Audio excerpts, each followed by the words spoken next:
Buenos días, hermanos míos.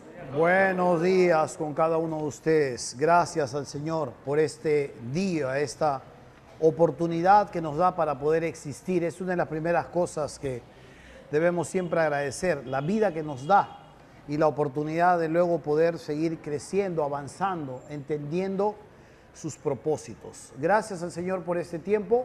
Vamos ahora a continuar. Este es el tercer tema que tenemos. El próximo domingo estamos culminando la serie y hoy estamos entrando a una nueva etapa dentro de lo que es la ruta y vamos a tener una deuda habíamos programado para la noche estudiar a otro personaje más, pero no vamos a poder, no hemos podido culminar el sermón.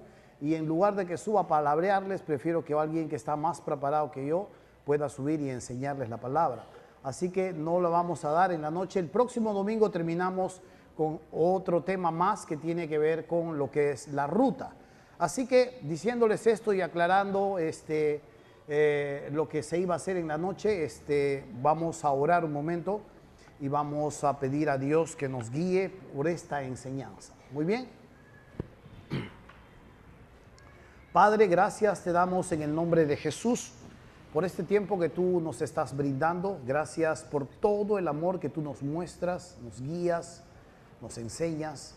Gracias porque eres fiel, porque eres un Dios personal, cercano, y que tú, Padre Santo, puedes obrar en nuestras vidas sin siquiera muchas veces percatarnos, y que tú estás haciendo grandes maravillas en medio de nosotros y con nosotros. Padre nuestro, queremos dejar en tus manos esta enseñanza y queremos suplicarte, Santo Dios, que todo sea hecho en el nombre de Jesús, tu Hijo. Amén. Muy bien. Hace un tiempo atrás, más o menos 42 años aproximadamente, cuando era más pequeño, cuando era niño es la palabra, acompañaba a mi padre en sus viajes. Yo era una de las personas que mi madre me mandaba con mi padre y a veces mi padre me llevaba. No sabía exactamente en cuál bando estaba, pero me iba al viaje con mi padre. Mi padre ocupaba un cargo alto dentro de lo que es el magisterio y mi padre tenía que hacer rutas, visitar colegios, entrevistarse con directores, pero cada cierto tiempo tenía que viajar hacia Jaén, era el lugar donde se encontraba la sede, y mi padre, mi viejo iba a decir, mi padre presentaba allí su informe, tenía que recibir las directrices y todo lo que tendría que ver con la administración. Entonces, cuando se venía esos viajes, mi madre me preparaba mis cosas, mi padre preparaba sus cosas, todo el paquete de documentos que tenía que llevar y nos preparábamos para el viaje. En aquellos tiempos, estamos hablando más de 40 años atrás, la carretera no era como están en estos tiempos. La carretera era mucho más precaria, un huaico se tumbaba a una carretera rápidamente y el único bus que yo recuerdo, no tantos buses que hay en estos tiempos, era un bus blanco con rojo que se llamaba Morales Moralitos. Ese era el bus que yo conocía y donde subíamos, y ese bus parecía una combi que va hacia Santa Anita, repleto iba cuando tenía que viajar porque pasaba pues en horas, ¿no? Entonces, la única manera en la que nosotros teníamos que viajar a veces era a través de ir en la tolva de una camioneta o un camión o con un camión que llevaba carga. Nos subíamos y nos íbamos hacia nuestro destino. Pero también existían los huaicos y siguen existiendo los huaicos y se traían abajo la carretera. Entonces, una de las cosas que teníamos que hacer con mi padre era bajar del carro, agarrar nuestras cosas, subir la paquetería y empezar una ruta para poder llegar a otro tramo de la carretera donde el huaico no hubiese hecho estragos. Entonces caminábamos horas. Yo, habiendo comenzado 5 minutos a 10 minutos como máximo, le preguntaba a mi padre si ya estábamos por llegar. Mi padre me miraba, se sonreía y me decía, no sabes cuánto falta. Unos minutos más adelante yo volví a preguntarle a mi padre y todavía me dice, ni siquiera hemos cruzado hacia el oleoducto. Empezábamos a caminar por las sendas del oleoducto para poder llegar hacia una parte de la carretera. Y así teníamos que caminar horas y horas. Recuerdo claramente que salimos una mañana muy temprano y eran cerca de las 5 o 6 de la tarde y estábamos llegando a nuestro tramo. Habíamos pasado un sinnúmero de peripecias, habíamos cruzado riachuelos, yo estaba ya cansado y mi padre me dice, llegamos. Y yo miro y digo, pero no veo la ciudad, no veo el pueblo. No, hemos llegado a una parte de la carretera donde vamos a tomar otra camioneta. Y ahí estaba, unas pequeñas camionetas por aquí y por allá. Subíamos a la camioneta y yo me quedaba privado, perdí el conocimiento y el viaje seguía. Esa era la manera en cómo viajábamos. Eso no me ocurrió una vez, me ocurrió muchas veces junto a mi padre. Y me marca bastante recordar las muchas situaciones que tuvimos que vivir cuando el huaico hacía estragos en la carretera. El tractor no llegaba tan rápido como llega en estos tiempos. Estamos hablando de hace muchísimos años. Pero las diferentes peripecias que teníamos que pasar nos hace acordar un poco a este camino angosto que habla Jesús cuando yendo en nuestra ruta hacia la eternidad, en nuestra ruta hacia la madurez, hacia el hombre o hacia la mujer de esplendor, tenemos que atravesar un sinnúmero de peripecias, un sinnúmero de situaciones. Hay momentos que pareciera que estamos avanzando holgadamente, pero hay momentos en que parece que nos hubiésemos detenido de golpe. Hay momentos dentro de nuestra ruta rumbo hacia la madurez, hacia el hombre de esplendor, que parece que estuviésemos retrocediendo y que no hubiese pasado nada en nuestras vidas. No sé, hay un sinnúmero de sensaciones que arrancan muchas veces este camino angosto. Y es por eso que cuando leemos las escrituras en el libro de Hebreos, en la carta a los Hebreos, y haciendo alusión en el capítulo 12, el escritor de Hebreos habla que esta es una carrera que tenemos hacia adelante y que esta es una carrera más de resistencia que de velocidad.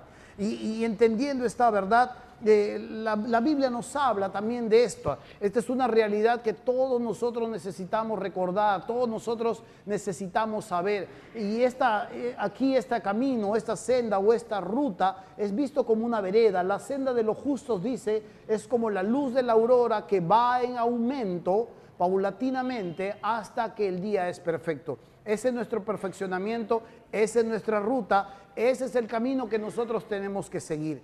Y es por eso que vale la pena recordar un poco al dicho de este filósofo chino, de este sabio chino, Lao Tse. Él decía que lo único que le hace valioso a una taza de barro es las diferentes formas en las que puede estar dispuesto a recepcionar. Lo único que hace valioso a una taza de barro es el espacio entre sus paredes. Hablando un poco de esto y meditando un poco de esto, solo la mujer moldeable, el hombre enseñable puede seguir avanzando. La persona que piensa que no tiene mucho que aprender o que no entiende un consejo, tarde o temprano se va a dar cuenta parado en la ruta, tarde o temprano se va a dar cuenta que la vida para él no es tan holgada, tan hermosa como Cristo promete. Y definitivamente esto nos habla acerca de cuán angosto es el camino. A veces no podemos verlo tan claro, tan hermoso, tan lleno de esperanza, porque de pronto todavía nos falta madurez, porque de pronto todavía nos falta destreza, porque todavía nos falta sabiduría, pero la Biblia promete que esta senda, esta vereda, que es dentro de todo un mundo holgado, dentro de toda una vereda ancha y espaciosa, la Biblia promete que esto definitivamente va a ponerse mucho más pleno conforme vamos avanzando, conforme vamos creciendo. Esto es la gran verdad. Hoy nos toca ver una senda, un tramo dentro de lo que es la ruta. La semana pasada vimos un poco acerca de estas curvas peligrosas que existen en las rutas y que si no baja la velocidad y que si no lees los letreros te puedes desbarrancar, te puedes ir hacia el abismo. Y hoy tenemos que ver también algo, una parte de la ruta donde las cosas se ponen muy tensas o a veces lo podríamos traducir mejor, zona de neblina. Tienes que prender todas las luces necesarias para poder ver claramente porque no ves más allá de tus narices o no ves más allá de lo que tú quieres ver. Y esta es una parte donde se pone en juego muchas veces nuestras creencias, se pone en juego nuestra confianza, se pone en juego o se prueba la fe que podemos tener en ese Dios que nos llama. Esta es una parte que todos tenemos que experimentar. Todos nosotros como hijos de Dios en algún momento tenemos que experimentar esta parte y donde tenemos que tomar decisiones y donde tenemos que realizar aprendizaje. Es un momento muy intenso. Esto no se repite para todos. La experiencia que uno tiene no es la misma experiencia que tiene la otra persona. Uno puede tomar una decisión y decir, así va a funcionar, pero para la otra persona es distinto. Pero sabe, algo que podemos ver aquí es que los discípulos que estamos tomando de parte de Jesús, los que estuvieron con Él, los que lo acompañaron, estamos tomando específicamente una parte de la historia entre su crucifixión, su resurrección, y estamos analizando esta parte crucial y la manera en cómo ellos respondían, cómo interactuaban ante esta situación. Hoy vamos a analizar a Tomás. Vamos a ver un aspecto muy importante de Tomás, llamado el Dídimo, era un gemelo. Y algo que podríamos ver de este hombre es específicamente la forma en cómo confiaba en Dios, la fe que él tenía. No estamos haciendo esta enseñanza para analizar la biografía de Tomás. No estamos interesados en saber qué pasó con Tomás. Lo que estamos interesados, o al menos lo que pretendo enseñar, es qué enseñanza podríamos sacar de un aspecto en la vida de Tomás que puede repercutir en nosotros, que puede servirnos, que puede mostrarnos una plataforma para con la vida, para con las decisiones que debemos tomar, para con la relación que debemos ejercer con Cristo Jesús. En Juan capítulo 20, vamos a ir desglosando esta enseñanza. Juan capítulo 20, versículo 24 en adelante. Juan 20, 24 dice así. Juan 20, 24. ¿Listo? Juan 20, 24 dice: pero Tomás, uno de los 12, llamado Dídimo, no estaba con ellos cuando Jesús vino. Le dijeron pues los otros discípulos: al Señor hemos visto. Él les dijo: si no viere en sus manos la señal de los clavos, y metiere mi dedo en el lugar de los clavos, y metiere mi mano en su costado, no creeré. Importante es poder hacer un pare aquí, detenernos un momento, disculpe el lenguaje, detenernos un momento y hacer una acotación a lo que Tomás está diciendo. Tomás está recibiendo la noticia de que Jesús ha resucitado. En un momento veremos el contexto. Pero Tomás está diciendo: si mis sentidos no se percatan de que esto es real, no voy a creer. Versículo 25, la última frase dice: no creeré. Una mejor traducción podría decirse de esta manera: no voy a creer de ningún modo. Esta es la mejor traducción. Aquí no tienen la fuerza suficiente para poder ver cómo Tomás está respondiendo ante la evidencia. La evidencia que él no está viendo, pero que él quiere palpar. La evidencia que sus amigos, sus hermanos en Cristo acaban de tener.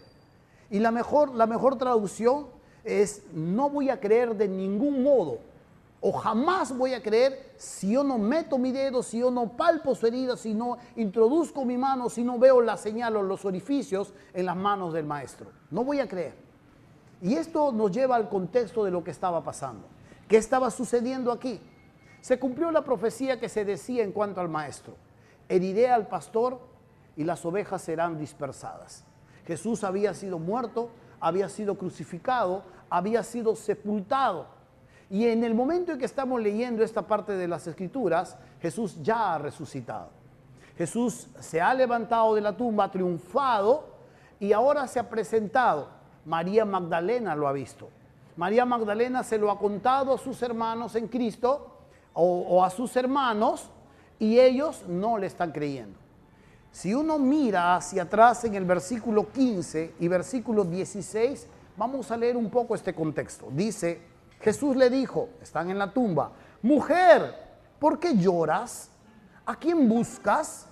Ella, pensando que era el hortelano, le dijo: Señor, si tú te lo has llevado, dime dónde lo has puesto y yo lo llevaré. Jesús le dijo: María. Volviéndose ella le dijo, Raboni, que quiere decir maestro. Jesús le dijo, no me toques porque aún no he subido a mi Padre. Y mira la orden, mas ve a mis hermanos y diles, subo a mi Padre y a vuestro Padre, a mi Dios y a vuestro Dios. Fue entonces María Magdalena a dar a los discípulos las nuevas de que habían visto al Señor y que Él le había dicho estas cosas. Ahora, cuando uno mira los otros textos en cuanto a esta parte de la historia, usted va a encontrar la misma historia, pero mucho más ampliada que Juan está aquí poniendo. Lo puede encontrar en Marcos y lo va a encontrar también en Lucas. Cuando María va hacia los discípulos piensan que ella está mal. No le creen. Estás hablando tonterías. No le creen a María. Y María le dice, he visto al maestro. Y dice, no, estás equivocada. Y empezamos a ver algunos principios o algunas verdades en cuanto a la confianza que ellos tenían. Jesús les había dicho que estas cosas iban a acontecer, que Él iba a resucitar. Jesús está mandando ahora a María para que se lo diga a sus hermanos y ellos no están creyendo esta verdad. Ahora, lo que va a acontecer a continuación es que Jesús ahora va a presentarse a sus hermanos. Y dice el versículo 19, cuando llegó la noche de aquel mismo día, el primero de la semana, estando las puertas cerradas, note cómo habla esto, estando las puertas cerradas, en el lugar donde los discípulos estaban reunidos por miedo de los judíos, vino Jesús y puesto en medio les dijo, paz a vosotros. Interesante poder ver aquí esta otra parte donde Jesús ahora se aparece, las puertas están cerradas y ellos van a ver aparecer a Jesús ahí, de pronto en el cuarto. Lucas y Marcos narran que ellos se asustaron. Ellos pensaron que era un fantasma. Yo no sé qué pensaría usted si de pronto un familiar muerto y de pronto se aparece en el cuarto. ¿Qué piensas tú? Está penando. Aquí muchos cristianos empezarían a persinar. Pero la verdad que wow, uno lo mira ahí y lo ve ahí alguien que estaba sepultado, que estaba muerto. Hasta ese momento las escrituras ni siquiera las están recordando. Pero ellos, dice Lucas y Marcos, que estaban asustados, pensando que vieron un fantasma. Y Jesús empieza a amarlos y les dice, vengan, palpen, les dice. Miren lo que dice el versículo 20. Y cuando les hubo dicho esto, les dijo, les mostró las manos y el costado. Y los discípulos se regocijaron viendo al Señor. Juan hace una síntesis de esta verdad. Pero Lucas y Marcos hablan que Jesús los llama a palparle. Vengan, palpen mi herida. Miren las marcas, les dice. Ellos se están acercando, están tocando al maestro, lo están mirando, pero siguen teniendo miedo. Y Jesús está sabiendo qué está pasando en el corazón de ellos y les dice, ¿por qué están teniendo estos pensamientos? Y Jesús va a hacer algo a continuación y les va a decir, ¿hay algo de comer? Los discípulos van a traer un pedazo de pescado y van a traerles un panal de miel. Y Jesús en ese momento va a comer. ¿Por qué empezó a comer Jesús? ¿Tenían hambre después de la resurrección? ¿Por qué empezó a comer Jesús? Simple y llanamente porque ahora insistía en disipar toda duda en el corazón de ellos. Estaba insistiendo y estaba dándoles una nueva enseñanza en cuanto a su veracidad, en cuanto a quién estaba parado delante de ellos, que no era un fantasma. Él les dice, un fantasma no tiene cuerpo ni carne. Vean, soy yo, les dice. Y es importante poder resaltar cómo el maestro puede entender la poca confianza, la poca fe que tenían sus discípulos. Es hermoso poder ver cómo puede comprender el ángulo humano, cómo puede comprender cuando alguien está titubeando, cuando alguien de pronto no está a la medida de la fe que debe tener o a la altura de la confianza que debería tener en su Dios. Jesús más bien empieza a instruirlos y sabiendo que tiene más dudas, trata de disipar todo vestigio de estas dudas. Y alabado sea Dios por esto, porque puede tener la suficiente paciencia para con nuestras vidas en cuanto a estas verdades. Pero sabe, hay algo muy importante en medio de esta ruta. A veces todos nosotros atravesamos momentos inciertos y nuestra confianza en el Señor es probada. Cuando uno mira hacia atrás y mira la historia bíblica, se va a dar cuenta que muchas de estas personas atravesaron momentos tensos en su ruta. Yo no sé qué hubiera sido si usted se pone en el lugar de Abraham, cuando después de esperar la promesa de este hijo que iba a venir y que iba a ser su descendencia como las arenas del mar o como las estrellas del cielo, Dios le dice: ahora tienes que ir y sacrificarme en un cerro. Y Abraham tuvo que vivir ese momento tenso de su confianza, de su fe, y caminar con su hijo por 3 días rumbo hacia el lugar donde Dios le dijo: ofrécelo. O la fe de María, ¿sí? Sin ir muy lejos aquí, cuando la profecía le dice que estará puesto para que se disciernan los corazones de muchos, pero le dice también a ella: una espada va a traspasar tu corazón. Y ahora esa espada acaba de traspasar su corazón porque el hijo que ha amado y que ama ha sido quitado. Y ahora ella va a estar dudando en cuanto a todo lo que ella ha escuchado. Más adelante la vamos a ver en el aposento alto, orando y recibiendo el Espíritu Santo juntamente con los discípulos. Pero en este momento acá, su fe está siendo probada. Sus convicciones están siendo probadas. La manera en cómo mira a Dios, la manera en cómo concibe al Señor, empieza a entrar en un momento de examen.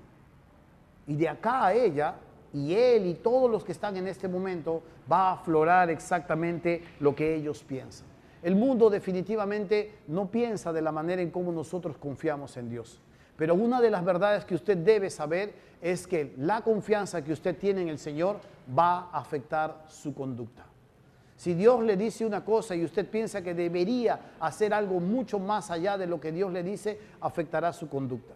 Si usted está atravesando una situación difícil y de pronto le dicen algo mucho más que agudiza su situación, usted va a ver cómo su confianza va a finalmente afectar su conducta. Todo lo que nosotros creemos en Dios, todo lo que nosotros confiamos en Él, se va a ver, va a aflorar a través de nuestra conducta. Ahí lo vamos a poder ver, o me voy a poder ver preocupado, desanimado, o muy alegre, o estable. Su confianza se va a notar a través de lo que aflore en su conducta. Su confianza siempre estará siendo alimentada por 2 columnas básicas. La primera de ellas tiene que ver con conocimiento. ¿Qué es lo que yo sé acerca de este Dios? Y lo segundo, la segunda columna, tiene que ver con experiencia. ¿Qué es lo que Dios me está mostrando y que yo puedo ver y palpar día a día? Algo que no podemos olvidar completamente es lo que Dios nos enseña, lo que Dios nos muestra, lo que Dios nos permite experimentar, no solo a través de una enseñanza, no solo a través de un aprendizaje intelectual, sino a través del día a día, cómo Dios se muestra. Si usted tiene una mala memoria y usted no entiende o cree que su concepto en que Dios tiene que estar cuando usted le pida, usted va a volver a atravesar una situación similar y probablemente su fe va a titubear si no ha aprendido de esta experiencia. Tenemos que entender esta verdad, porque esto fortalece nuestra confianza en el Señor. Dios constantemente no tiene que hacerle llover maná del cielo. Dios constantemente no tiene que golpear la roca para que brote agua. Dios le puede golpear la roca para que brote una vez agua, y usted ya debe entender: Dios hace esto, Dios es capaz de esto. Yo entenderé esta verdad la próxima vez que tenga sed. Hablo por analogías. Dios constantemente no tiene que ir constantemente golpeándole la roca para que usted siga y siga y siga creyendo. Él espera que nosotros entendamos esto, asimilemos esto, conozcamos más de Él, porque a lo largo de la ruta vamos a pasar un sinnúmero de situaciones que nos van a perfeccionar. Momentos de gozo, momentos de triunfo, momentos de pérdida, momentos de tristeza, momentos de tensión, como también momentos de aprendizaje, etcétera, etcétera. A lo largo de la ruta necesitamos entender que Dios está perfeccionándonos y que hay situaciones y que hay aspectos de nuestra persona que no se van a perfeccionar solamente cuando usted está riendo, sino que a veces tenemos que atravesar situaciones que nos arrancan ciertas lágrimas. Amén. Esa es la ruta. Esa es la ruta. Y aquí es donde nosotros necesitamos entender que esta confianza y esta fe que nosotros tenemos en el Señor, a veces las personas no la van a entender. Este filósofo alemán decía que tener fe significa no querer saber la verdad. Un poco que se reía de lo que él llamaba en los cristianos algo como superstición o algo como inferioridad, en creer en un Dios que no vemos, en poner nuestra confianza y negarnos a indagar y profundizar en verdades que la naturaleza podría mostrarnos. Pero sabe, aunque puede haber sido llamado como un filósofo, terminó loco. Y aunque menospreció toda la confianza y la fe en ese Dios superior, en ese ser superior, definitivamente no terminó tal como él deseaba. Hay otro escritor inglés que nos habla un poco acerca también de esta gran verdad en cuanto a la confianza. Pero él mira desde otro ángulo. Él dice, el hombre que tiene fe ha de estar preparado no solo a ser mártir, sino a ser un loco. A veces la gente no te va a entender y a veces no va a saber exactamente por qué tú tienes que obedecer. Tengo un hermano pastor y cuando él estaba estudiando, la familia ya le había planeado la vida, como muchas familias planean la vida de sus hijos. Y ya le habían planeado la vida. La vida era esto, tienes que estudiar sistemas y tienes que estudiar idiomas. Y le estaban pagando sus idiomas y su sistema para que prepararle. Y en Europa le tenían un trabajo. La familia que ya había partido a Europa lo esperaban con un puesto de trabajo en una empresa de un familiar. Y él aquí estudiando, se convierte a Cristo, sigue estudiando, conoce de Jesús, sigue estudiando su carrera, preparándose para todo y de pronto empieza a tener un sentir distinto a lo que la familia le había planeado. Y él ahora empieza a tener un llamado hacia el ministerio a tiempo completo. Y un mal concepto que se tiene de los pastores es que te vas a morir de hambre. Y de pronto empieza él a tener este sentir y agudizar más en este sentir. Se va a un campamento de verano y Dios le confirma plenamente que lo quiere a tiempo completo y que tiene que abandonar todo tipo de proyecto para que se venga con él y a estudiar en el seminario. Se moría. Ahora cuando hablamos años atrás, me dice, no, yo nunca sentí esto, me dice. Pero yo he sido su paño de lágrimas, yo he puesto mi hombro cuando él empezó con sus crisis de fe, porque quería seguir a Dios, pero se le venía toda la familia encima, tanto en Europa como acá en el Perú. Y cuando él comunicó que iba a dejar estos estudios porque quería ir al seminario, se le cerraron todas las puertas.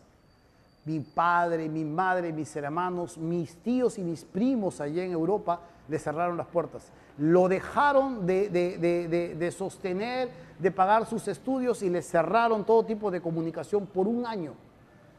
Y él tuvo que ir a duras penas estudiando y pudiendo levantarse como podía. Hoy Dios lo está usando en otro lado. Pero en un principio no fue así. Lo empezaron a ver como un tonto. Y muchas veces lo que le decían es que te vas a morir de hambre, porque los pastores se mueren de hambre. Un concepto inadecuado de lo que es ser un siervo de Dios. Pero definitivamente no iba a ser millonario tampoco.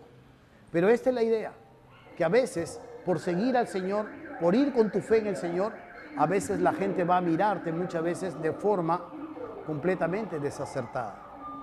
Pero sabes, cuando uno tiene la fe suficiente en el Señor, aunque no entienda el camino de forma completa y aunque no vea completamente a través de toda la neblina que se presenta por delante, de una u otra manera debe aferrarse a lo que Dios le dice.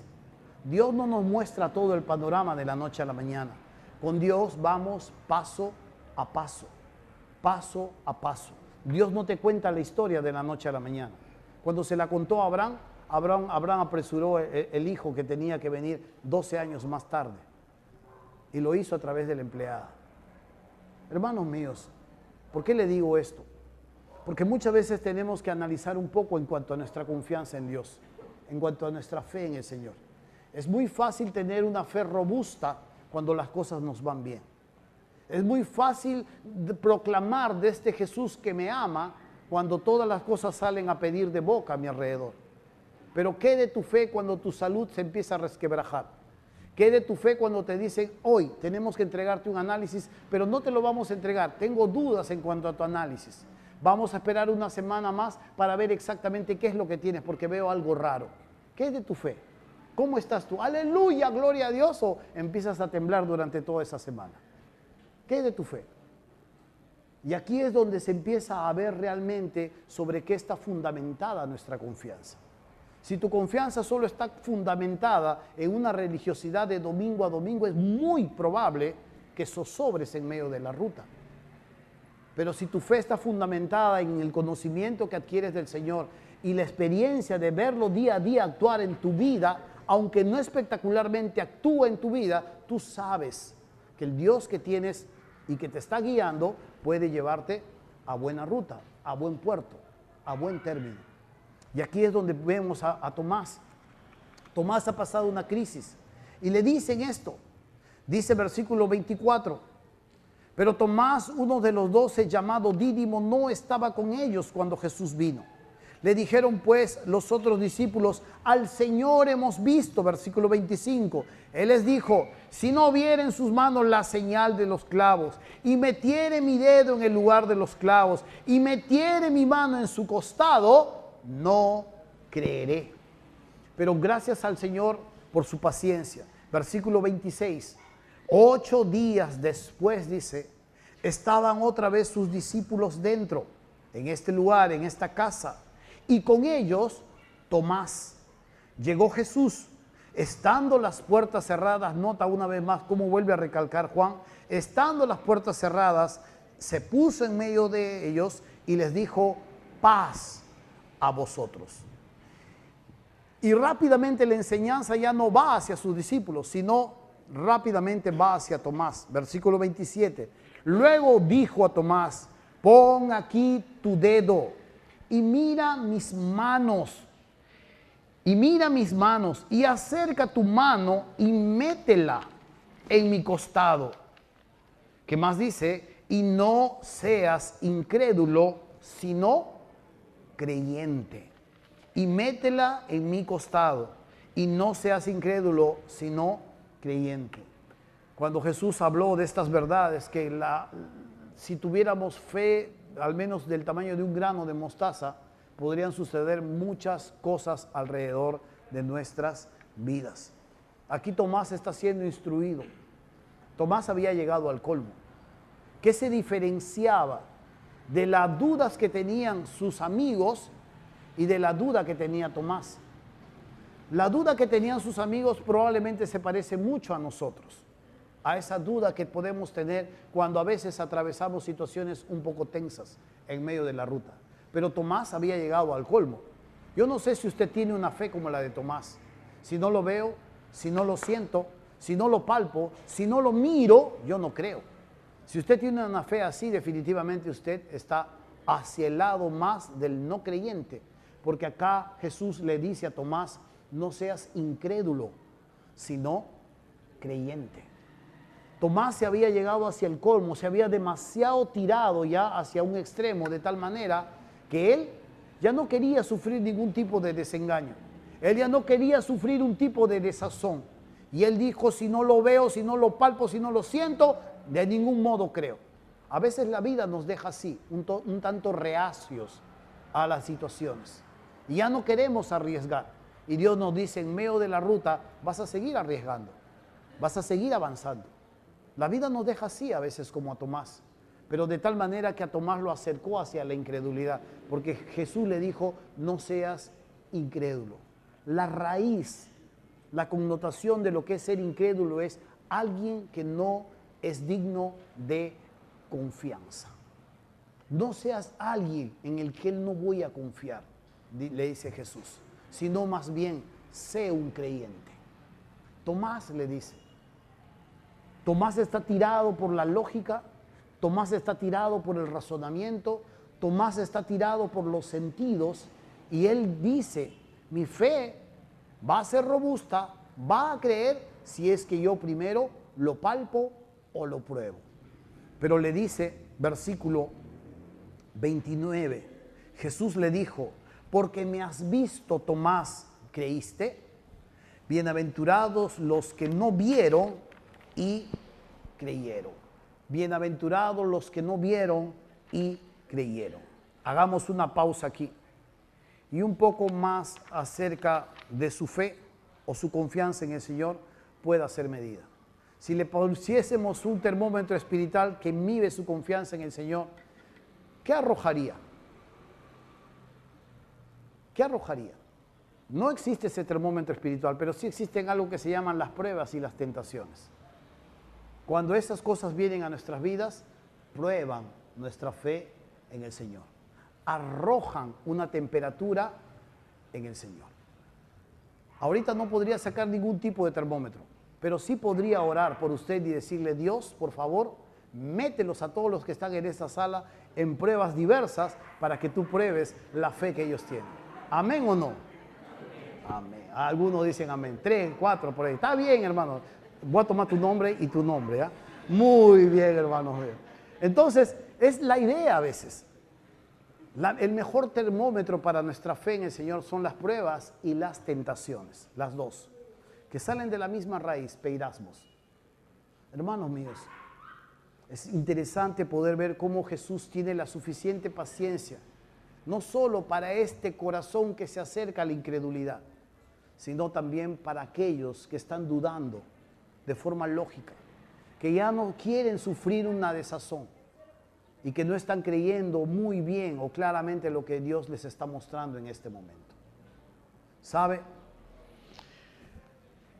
¿Qué hacía diferente a Tomás? ¿Sabe? Jesús va a empezar a enseñarle a Tomás, y mire un poco la paciencia de esto, de lo que el maestro le dice. Tomás dice: si no veo la señal en sus manos, Jesús dice: mira mis manos. Si no meto mi dedo, Jesús dice: pon aquí tu dedo. Tomás dice: si no meto mi mano en su costado, Jesús le dice: métela en mi costado. Definitivamente no voy a creer. Jesús le dice: no seas incrédulo, sé creyente. Tiene la suficiente paciencia para ir y hablarle exclusivamente a este que no se encontraba. Solo las razones sabe que Dios, en el momento en que Dios se apareció a ellos. Y va a hablarle de forma muy clara acerca de los diferentes momentos que está atravesando. ¿Sabe, hermano mío? Yo quiero que antes de que llevemos estas dos máximas, yo quiero que recalquemos algo muy importante que puede pasar desapercibido si no lo vemos bien. Dice en el versículo 30 y el versículo 31, Juan está escribiendo aquí, dice: hizo además Jesús muchas otras señales en presencia de sus discípulos, las cuales no están escritas en este libro. Pero estas señales se han escrito para que creáis que Jesús es el Cristo, el Hijo de Dios, y para que creyendo tengáis vida en su nombre. Es como si Juan quisiese decir algo así: mira, de aquí en adelante tu fe no puede ser como la de Tomás. De aquí en adelante tu fe tiene que ser como la que Jesús dijo en el versículo 29. Bienaventurados los que no vieron y creyeron. Tomás dice ver para creer. Jesús dice más bienaventurado es el que cree sin poder ver. Y Juan termina diciendo esto: tu vida de confianza, tu vida de fe no puede estar supeditada en que Dios continuamente te esté mostrando que va a estar contigo. Tu vida de fe no puede estar supeditada a que Dios te diga: sí, voy a golpear de nuevo la roca. De nuevo tienes sed, voy a golpear de nuevo la roca. De nuevo sed, muy bien, golpearé de nuevo la roca. No puede ser así. Este fue el fracaso de Israel en el desierto. Continuamente Dios tenía que estar mostrándoles y ellos tenían una mala memoria y un corazón ingrato. Juan dice que Dios hizo muchas señales más, pero algunas que se escribieron acá solamente han sido para creer. Y Jesús dice acá, en esta parte: bienaventurado tú que crees sin señales. Dios no tiene que mostrarse espectacularmente en tu vida para que le tengas que creer. A lo largo de esta ruta vas a atravesar distintas situaciones, pero tú tienes que saber con certeza que este Dios está contigo. Tienes que saber con certeza que este Dios te está acompañando y que no necesita mostrarte continuamente que las cosas acabarán bien para que de su mano vayas de forma voluntaria. Amén. 2 máximas para recordar. La primera, recuerde esto: nuestra conducta siempre será afectada por nuestra confianza. Lo que tú crees en el Señor, lo que tú confías en el Señor, se va a ver aflorada o va a salir a flote a través de cómo te comportas. Andas deprimido por ahí, andas cabizbajo por ahí, andas gozoso por ahí, andas ecuánime por ahí, se va a ver exactamente lo que tú crees. La segunda es que detrás de la palabra que crees se encuentra la persona en quien confías. Siempre, siempre, detrás de la palabra, la promesa que tú crees, se encuentra la persona en quien confías.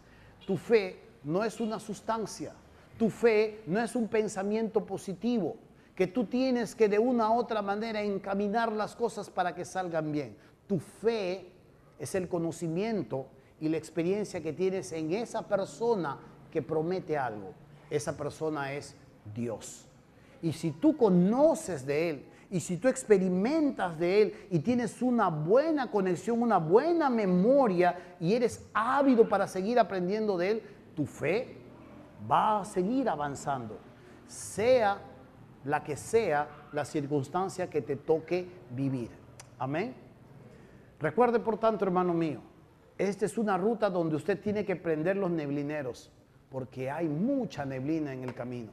Tienes que bajar la velocidad, porque no sabes exactamente qué viene a 3 metros más adelante. Todos en algún momento atravesamos situaciones similares. A veces podemos ver todo el panorama y nos da bastante gozo, pero a veces no lo podemos ver. A veces no nos damos cuenta que están viniendo algunas situaciones en nuestras vidas en las que nosotros necesitamos solamente confiar. Por tanto, para crecer, primero es necesario morir.